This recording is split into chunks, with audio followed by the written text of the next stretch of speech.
Hi everyone, I'm Johnny Mahlangu. I am a clinical hematologist at the Charlotte Maxeke Johannesburg Academic Hospital in Johannesburg, South Africa. Non-factor therapy addresses a number of unmet needs in hemophilia. These unmet needs include, amongst other, the fact that factor therapy in fact is characterized by peaks and troughs, whereas non-factor therapy is characterized by a very consistent pharmacokinetic profile. Secondly, non-factor therapy is characterized by very low immunogenicity of less than 1%, whereas factor therapy is characterized by up to 30% immunogenicity in hemophilia A. And then perhaps lastly, a non-factor therapy is given subcutaneously, which reduces the burden of treatment associated with the treatment of patients with hemophilia. And as you know, venous access is required for the factor therapy. My experience with emicizumab is that it is a game changer in several aspects. Firstly, the target joint resolution was particularly impressive in my patients, with over 90% of the patients who came into the study with target joints being resolved when they were on emicizumab prophylaxis. Secondly, my experience is that emicizumab prophylaxis is actually associated with very low bleed rates. The figures speak for themselves, over 90% reduction in bleed rates. That has been our local experience. And also, something that is often difficult to quantify is the quality of life of the patients. My experience is that emicizumab was associated with a significant reduction in the absenteeism at school, at work, by the patients who were receiving emicizumab prophylaxis. In HAVEN 3, we evaluated the safety, efficacy, and the pharmacokinetics of emicizumab in 152 patients without inhibitors with hemophilia A.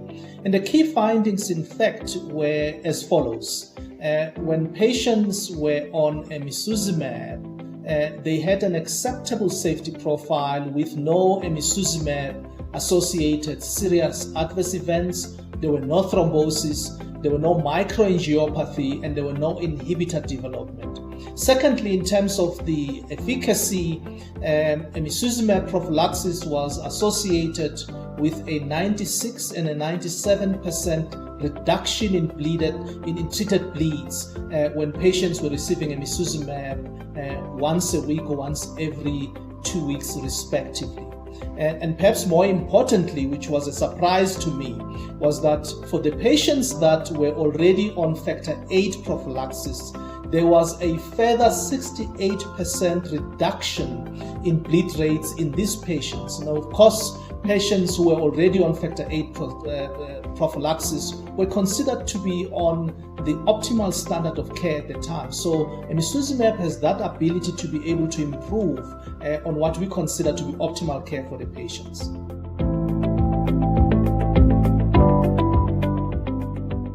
In my last review of the real-world data publication on PubMed, I saw just over 15 published studies involving in excess of 450 patients, the majority of whom, of course, were non-inhibitor patients, over 60%. The safety and effectiveness of the real-world data studies was consistent with the results that we saw in HAVEN 1 to HAVEN 4.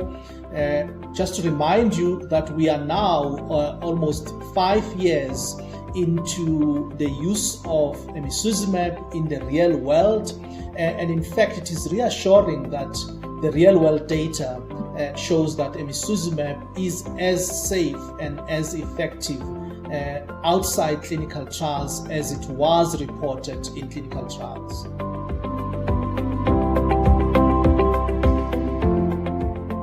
The safety, the effectiveness, and the pharmacokinetic data of emicizumab speaks for itself. my impression is that beyond these standard outcomes, there is emerging evidence that it also improves quality of life of our patients. It reduces the burden of treatment. It reduces the burden of the disease. And there are many, many benefits that one can think of that put it apart from what we currently use as the standard of care in patients with hemophilia.